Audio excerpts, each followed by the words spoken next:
बच्चों, आज हम आपकी पाठ्य पुस्तक हिंदी व्याकरण के पाठ संख्या 16 जिसका शीर्षक है विशेषण तथा विशेषण के भेद का अध्ययन करेंगे। इस पाठ के अंतर्गत हम यह जानेंगे कि विशेषण किसे कहते हैं, विशेषण के भेद कितने होते हैं तथा विशेषण किस प्रकार से संज्ञा, सर्वनाम तथा खुद स्वयं की विशेषता बतलाते हैं।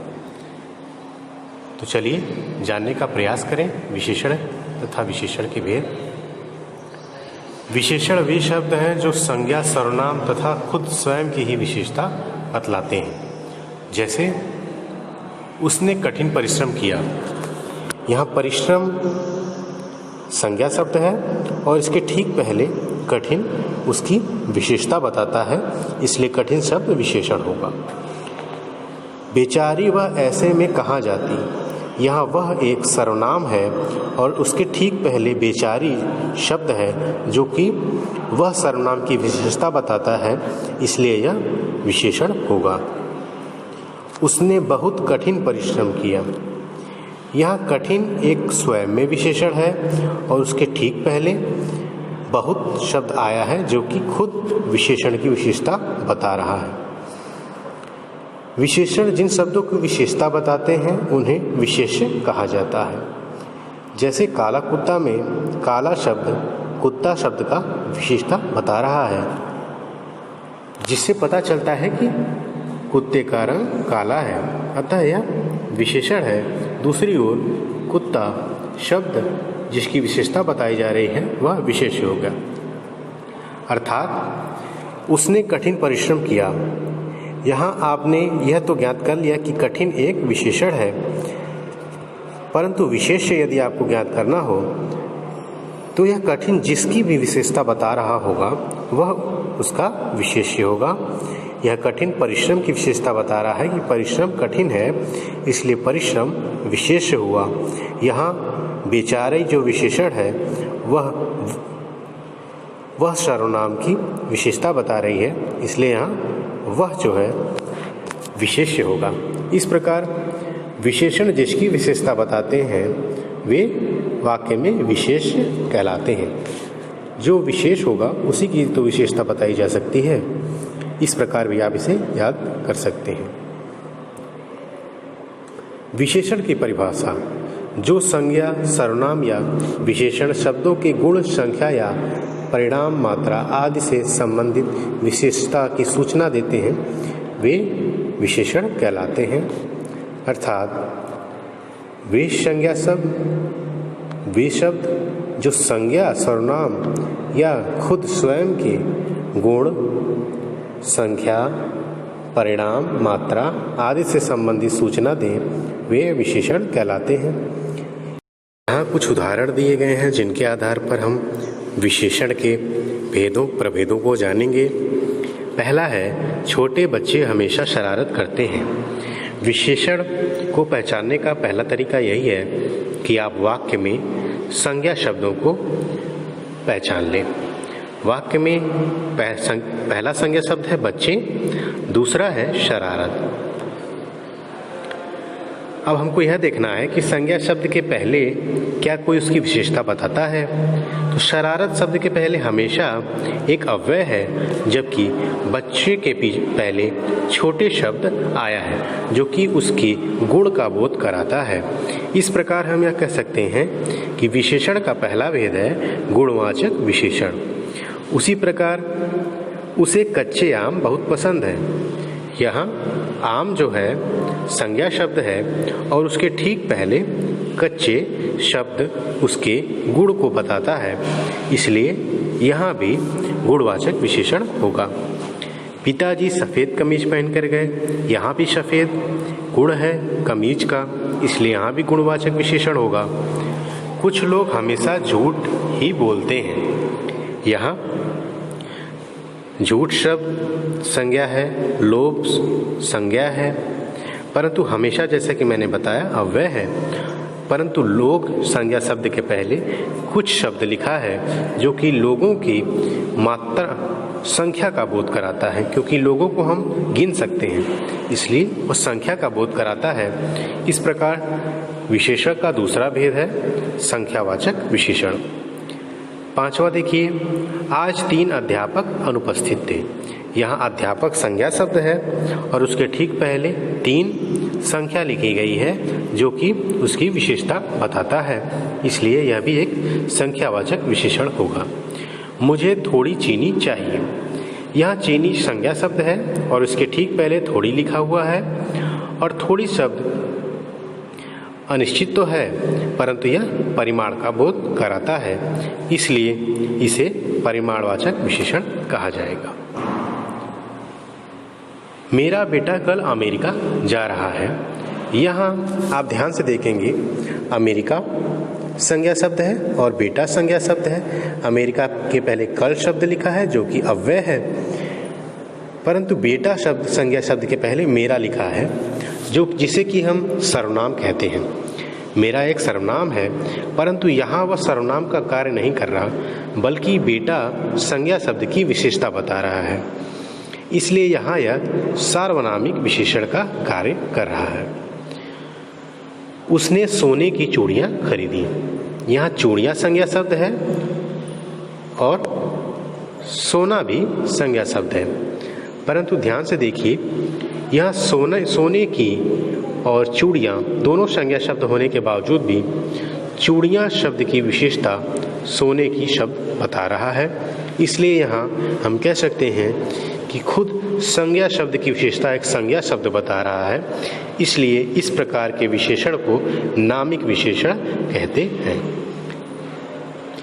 इस प्रकार हमने विशेषण के मूल विशेषण तथा प्रकारात्मक विशेषण के आधार पर 5 भेदों को जान लिया। गुणवाचक विशेषण, संख्यावाचक विशेषण, परिमाणवाचक विशेषण और इधर सार्वनामिक विशेषण तथा नामिक विशेषण।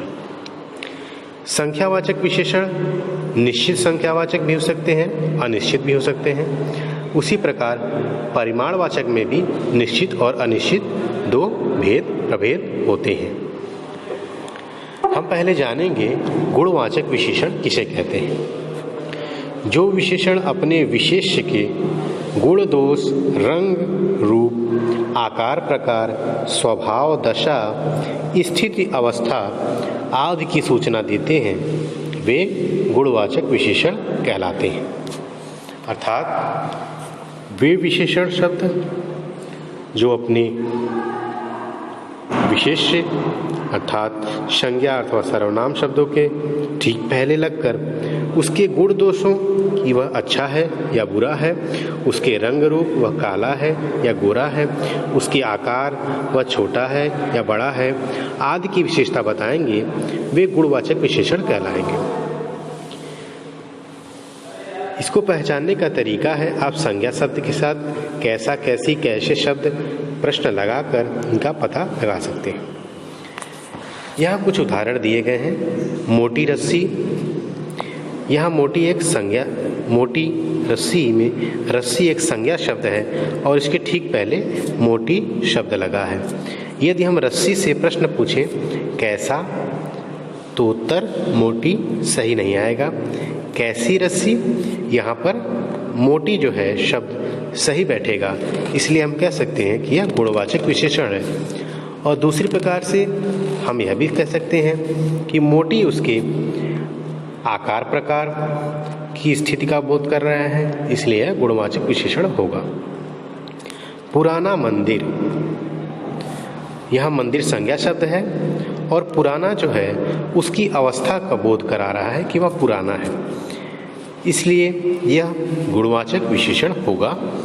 इसको हम दूसरे प्रकार से पता कर सकते हैं। कैसा मंदिर, यदि हम कैसा प्रश्न करके पूछें कैसा मंदिर, तो यहाँ उत्तर पुराना आ जाएगा और सही बैठेगा, इसलिए यह गुणवाचक विशेषण होगा। इसी प्रकार ग्रामीण लोग में लोग संज्ञा शब्द है और उसके ठीक पहले ग्रामीण शब्द लिखा है, इसलिए यह गुणवाचक विशेषण होगा। लोगों के गुण को बोध करा रहा है। गुड़िया संज्ञा शब्द है और इसके ठीक पहले जापानी लिखा है, जो कि इसके गुण का बोध कराता है, इसलिए यह गुणवाचक विशेषण होगा। संख्यावाचक विशेषण, जैसा कि इसके नाम से ही स्पष्ट है कि यह संख्या का बोध कराएगा, परंतु इसके अंतर्गत यह निश्चित संख्या का भी बोध करा सकता है और अनिश्चित संख्या का भी बोध करा सकता है। संख्यावाचक विशेषण जिन संज्ञाओं की विशेषता बताते हैं वे जातिवाचक संज्ञा शब्द होते हैं, उनकी गिनती की जा सकती है। संख्यावाचक विशेषण की पहचान के लिए इनके विशेष पर कितने शब्दों के प्रश्न कीजिए।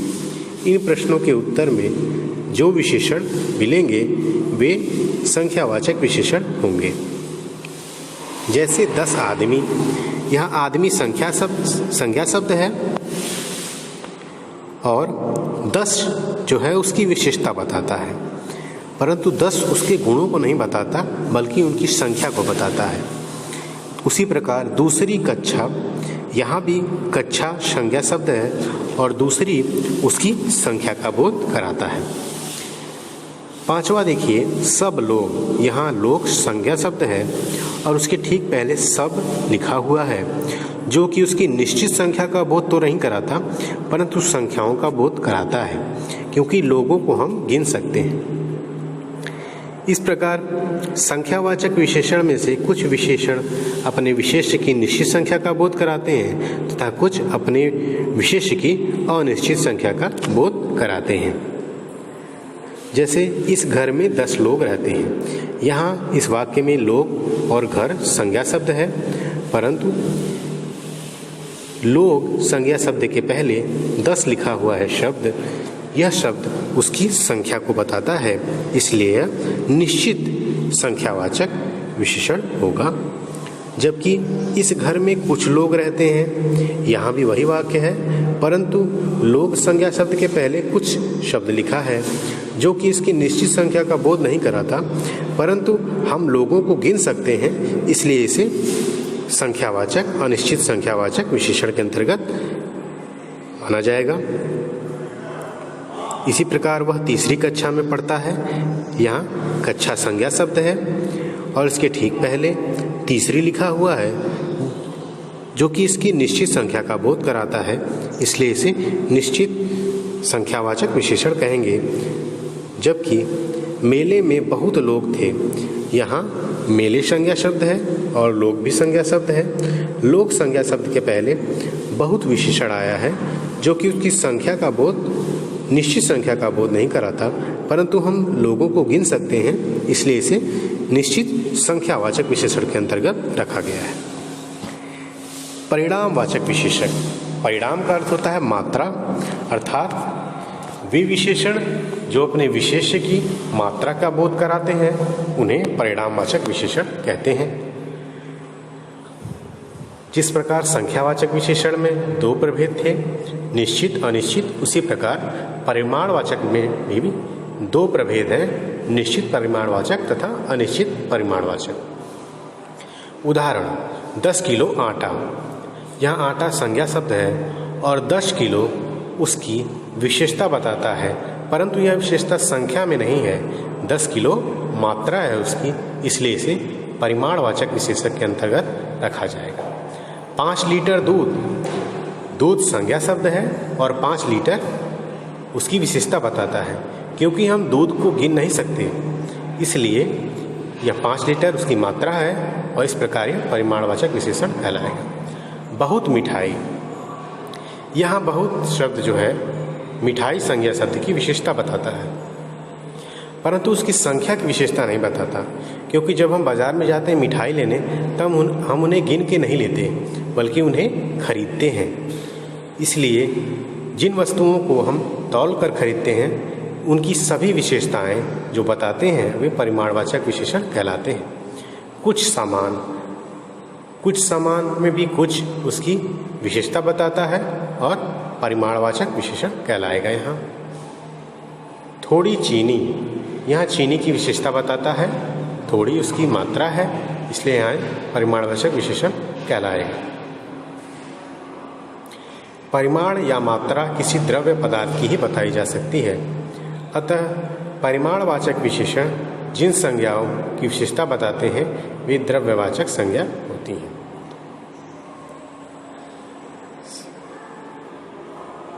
जिस प्रकार संख्यावाचक के भी दो प्रभेद थे, इनके भी दो प्रभेद हैं। जैसे माँ ने 2 किलो आलू खरीदे। यहाँ आलू संज्ञा शब्द है, माँ संज्ञा शब्द है, परंतु आलू के पहले 2 किलो शब्द लिखा है जो उसकी विशेषता बताता है, और यह उसकी संख्या का बोध नहीं कराता बल्कि मात्रा का, और मात्रा के अंतर्गत भी यह निश्चित मात्रा का बोध कराता है कि 2 किलो आलू है। तो इस प्रकार यह निश्चित परिमाणवाचक विशेषण कहलाएगा। मुझे थोड़े चावल चाहिए। यहाँ मुझे सर्वनाम है, चावल संज्ञा शब्द है, परंतु चावल के ठीक पहले थोड़े शब्द लिखा है जो उसकी विशेषता बताता है। क्योंकि चावल को हम गिन कर नहीं लेते, इसलिए थोड़े जो है वह संख्यावाचक विशेषण नहीं कहलाएगा बल्कि उसकी मात्रा बता रहा है, इसलिए यह परिमाणवाचक विशेषण कहलाएगा। परंतु थोड़े से यह बोध नहीं होता कि चावल हमने 1 किलो लिया या 2 किलो, इसलिए यह अनिश्चित परिमाणवाचक विशेषण कहलाएगा। उसी प्रकार 1 किलो प्याज दीजिए। प्याज संज्ञा शब्द है और ठीक इसके पहले 1 किलो शब्द लिखे हुए हैं जो इसकी मात्रा का बोध कराते हैं, इसलिए इन्हें परिमाणवाचक विशेषण कहेंगे। और यह एक निश्चित मात्रा का बोध करा रहे हैं, इसलिए इन्हें निश्चित परिमाणवाचक विशेषण कहेंगे। वहीं दूसरी ओर कल मैंने बहुत खाना खाया। यहाँ मैंने सर्वनाम है, खाना संज्ञा शब्द है और खाना के ठीक पहले बहुत शब्द लिखा है जो उसकी विशेषता बताता है। परंतु खाने को हम गिन नहीं सकते, उसे तौला जा सकता है, इसलिए यहाँ संख्या नहीं है बहुत, बल्कि उसकी मात्रा का बोध करा रहा है, इसलिए यह अनिश्चित परिमाणवाचक विशेषण कहलाएगा। चौथा है सार्वनामिक विशेषण। जैसा कि नाम से स्पष्ट है, जब सर्वनाम शब्द संज्ञा की विशेषता बताने का कार्य करने लगते हैं तब वे सर्वनाम नहीं कहे जाते बल्कि विशेषण बन जाते हैं। जैसे मेरा, तेरा, आपका, जिसका, आपका आदि सर्वनाम शब्द हैं, पर मेरा भाई, तेरा घर, आपका स्कूल जब ये संज्ञा शब्द के पहले लग जाएंगे और उसकी विशेषता बताने लगेंगे तो यह सार्वनामिक विशेषण कहलाएंगे। उदाहरण के रूप में वह लड़का किधर चला गया। यहाँ लड़का जो है संज्ञा शब्द है और इसके ठीक पहले वह जो है एक सर्वनाम है, परंतु यह वह सर्वनाम नहीं कहा जाएगा क्योंकि यह संज्ञा शब्द के ठीक पहले आया है और उसकी विशेषता बता रहा है, इसलिए इसे सार्वनामिक विशेषण कहे जाएंगे। इस आदमी से मैं बात नहीं करूँगा। यहाँ बात भी संज्ञा शब्द है और आदमी भी संज्ञा शब्द है, परंतु यहाँ इस जो है ये सर्वनाम होते हुए संज्ञा शब्द के ठीक पहले तो आया है, परंतु यह उसकी विशेषता भी बताता है, किसी खास व्यक्ति की विशेषता बताता है कि इस आदमी से मैं बात नहीं करूँगा, इसलिए यह सार्वनामिक विशेषण कहलाएगा। जबकि यहाँ बात संज्ञा शब्द के पहले मैं आया है जो कि उसकी विशेषता नहीं बताता, जबकि यह एक सर्वनाम कहलाएगा। उस कमरे में कोई लड़की बैठी है। यहाँ कमरे संज्ञा शब्द है, लड़की भी संज्ञा शब्द है। इसमें कमरे शब्द के पहले ठीक पहले उस शब्द आया है जो कि एक सर्वनाम है, और लड़की के पीछे पहले भी कोई शब्द आया है जो कि सर्वनाम है, और दोनों ही में यह उस शब्द जो है कमरे की विशेषता बताता है और कोई शब्द जो है लड़की की विशेषता बताता है। इस प्रकार इसमें उस और कोई दोनों सार्वनामिक विशेषण कहलाएंगे। पांचवा है नामिक विशेषण। जिस तरह से सर्वनाम शब्द संज्ञा की विशेषता बताते हैं, उसी तरह से वाक्यों में प्रयुक्त होकर संज्ञा शब्द भी अन्य संज्ञा शब्दों की विशेषता बतलाते हैं। जैसे मोहन का घर, सोने का जहाज, लोहे का जहाज, लकड़ी का पुल आदि। अर्थात ऐसे संज्ञा शब्द जो खुद संज्ञा शब्द के पहले आते हैं और संज्ञा शब्द की विशेषता बताते हैं, वे नामिक विशेषण कहलाते हैं।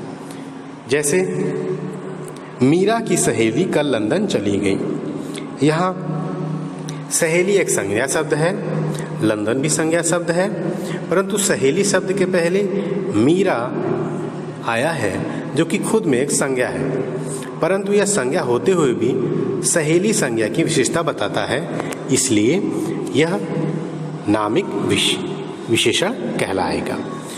दूसरा, लकड़ी का पुल बाढ़ में डूब गया। यहाँ पुल जो है संज्ञा शब्द है और यहाँ उसकी विशेषता बताई गई है कि वह पुल लकड़ी का था, परंतु लकड़ी भी एक संज्ञा शब्द है और संज्ञा शब्द जब एक संज्ञा शब्द दूसरे संज्ञा शब्द की विशेषता बताए तो वहाँ नामिक विशेषण कहा जाएगा। ग है, मुझे स्कूल की यूनिफॉर्म नहीं पहननी। यूनिफॉर्म संज्ञा शब्द है और उसकी विशेषता स्कूल की शब्द बतला रहे हैं, इसलिए और खुद में स्कूल एक संज्ञा शब्द है और वह एक संज्ञा शब्द की विशेषता बतलाता है, इसलिए इसे नामिक विशेषण कहेंगे। सर्वनाम तथा सार्वनामिक विशेषण में अंतर। अब आप जान चुके हैं कि सर्वनाम वे शब्द हैं जो संज्ञा के स्थान पर प्रयुक्त हो सकते हैं या कोई भी संज्ञा शब्द उनके स्थान पर प्रयुक्त किया जा सकता है, जबकि विशेषण वे शब्द हैं जो संज्ञा की विशेषता बतलाते हैं। जब सर्वनाम शब्द ही संज्ञा की विशेषता बतलाने लगे तो उन्हें सार्वनामिक विशेषण कहा जाता है। उनके स्थान पर कोई भी विशेषण शब्द आ सकता है या ये किसी भी विशेषण के स्थान, जैसे उदाहरण देखिए, मुझे यह मालूम है कि मदन चोर है। यहाँ यह जो सर्वनाम है यह मालूम शब्द के पहले आया है, जबकि मुझे यह बात मालूम है कि मदन चोर है, यहाँ यह सर्वनाम एक बात नाम के संज्ञा शब्द के पहले आया है। दोनों में यही विभेद है कि पहले वाले में यह सर्वनाम मालूम शब्द के पहले आया है जो कि संज्ञा शब्द नहीं है, जबकि दूसरे में यह सर्वनाम शब्द बात शब्द के पहले आया है जो कि संज्ञा शब्द है। इसलिए पहले वाले में यह सर्वनाम कहलाएगा और दूसरे वाले में यह शब्द सार्वनामिक विशेषण कहलाएगा, क्योंकि हमने पढ़ा कि सर्वनाम प्रतीक दशा में संज्ञा, सर्वनाम या फिर खुद सर्वनाम की ही विशेषता बतलाते हैं। ख में देखिए, वहाँ झोपड़ी में कोई खड़ा है। यहाँ कोई सर्वनाम जो है खड़ा है क्रिया के पहले आया है, जबकि यहाँ वहाँ झोपड़ी में कोई लड़का खड़ा है। यहाँ कोई सर्वनाम शब्द लड़का संज्ञा शब्द के पहले आया है, इसलिए यहाँ कोई शब्द सर्वनाम होगा और यहाँ कोई शब्द सार्वनामिक विशेषण होगा।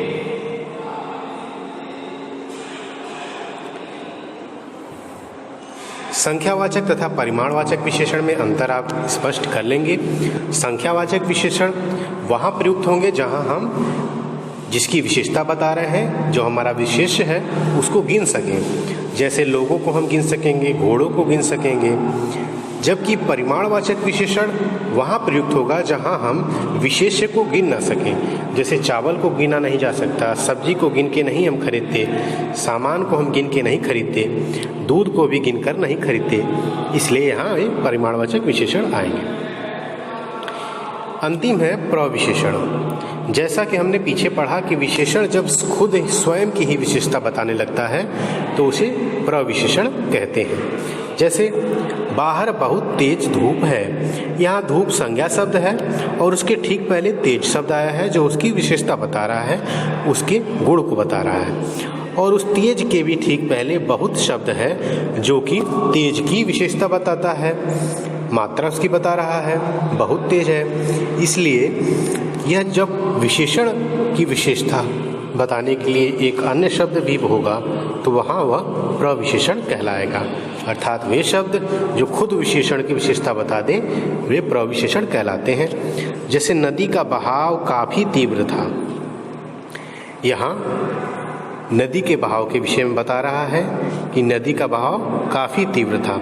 यहाँ तीव्र भी उसकी विशेषता है और काफ़ी शब्द भी उसकी विशेषता है। विशेषण का निर्माण। हिंदी में कुछ शब्द तो मूल विशेषण हैं जैसे दुष्ट, सुंदर, कुशल, निपुण आदि, किंतु ज़्यादातर विशेषण अन्य शब्दों अर्थात संज्ञा, सर्वनाम, क्रिया, अव्यय के प्रत्यय जोड़कर बनाए जाते हैं। जैसे संज्ञा शब्द अंक से अंकित विशेषण बना है, अंतर से आंतरिक विशेषण बना है, अंशु से अंशुल विशेषण बना है। सर्वनाम से आपसा विशेषण बना है, जो से जैसा विशेषण बना है, क्रिया से पठनीय विशेषण बना है, बनना से बनावटी विशेषण बना है, अव्यय से विशेषण, आगे से अगला विशेषण बना है, ऊपर से ऊपरी विशेषण बना है। इस प्रकार हमने जाना विशेषण तथा विशेषण के भेद